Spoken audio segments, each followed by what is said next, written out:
মেয়ের বিয়ে হলে একজন পোষ্য কমবে, কমবে একটি খাবার মুখ। তাই মাত্র ১২ বছর বয়সে সপ্তম শ্রেণীর ছাত্রী রোজিনার বিয়ে দিয়েছিলেন হতদরিদ্র বাবা মা। সতীনের সংসারে যৌতুকের দাবি আর স্বামীর নির্যাতনে ১ বছরের বেশি ঘর করা হয়নি তার। তবে তিনি হেরে যাননি। স্কুলে ভর্তি হয়ে আবার শুরু করেন পড়াশোনা।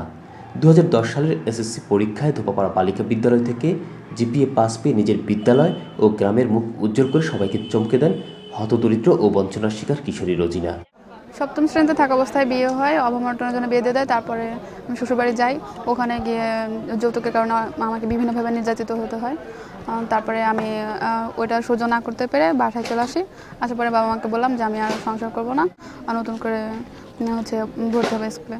তারপরে বলে যে আচ্ছা ঠিক আছে, মা বাবা সহজে মেনে নেয়, কারণ আমার কষ্টের ইয়েটা অনেক বেশি ছিল। তারপরে আমি নিজে ডিভোর্স করার পরে আবার নবম শ্রেণীতে ভর্তি হওয়ার পরে অনেক ভালো রেজাল্ট করি।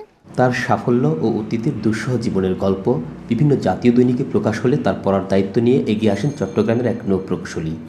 রোজিনার জীবনের সেই সব দুঃখ ও সাফল্যের গল্প যখন সময়ের স্রোতে লোকমুখ থেকে হারিয়ে যেতে বসেছিল, তখন এবারের ৬ষ্ঠ শ্রেণীর কর্ম ও জীবনমুখী শিক্ষা নামের একটি পাঠ্যপুস্তকে মহিষী নারী বেগম রোকেয়ার পাশে ছাপা হয়েছে তার জীবনের গল্প।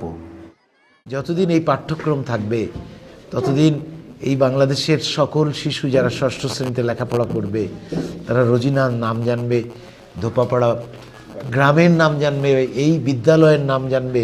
যদি রোজিনা মধ্যে আগুন না থাকতো তাহলে আসলে তাকে এতদূর যত চেষ্টাই করা হোক না কেন আনা যেত না। রোজিনা নিশ্চয়ই গুণী মেয়ে।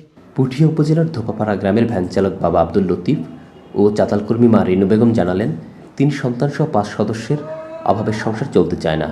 ভাঙা গড়ে তাদের কষ্ট অসহনীয়। তবে অভাব যতই থাকুক, বাল্যবিয়ের মতো এমন ভুল আর হবে না। খারাপ হলো, বিয়ে দেওয়া তো মেয়ের শ্বশুর বাড়িতে হলো, কিন্তু সুখ শান্তি কিছু হলো না। অন্য অত্যাচার খুবই মারধর করেছিল। না, আমি এই কাজ আর করবো না, যা ভুল করেছি এই ভুল আর হবে না। এখন মেয়েদের দেখি যে লেখাপড়া করাচ্ছি, করার থাকি, দেখি যে একটু পারি। স্বাবলম্বী হয়ে নির্যাতিত নারীদের পাশে দাঁড়াতে চান কিশোরী রোজিনা। বেগম রোকেয়ার মতো মহিষী নারীর পাশে আমার জীবনটা লেখা হবে, আমি এটা কোনোদিনও কল্পনা করিনি। শুধু এক রোজিনা নয়, এমন হাজারো রোজিনা রয়েছে আমাদের চারপাশে।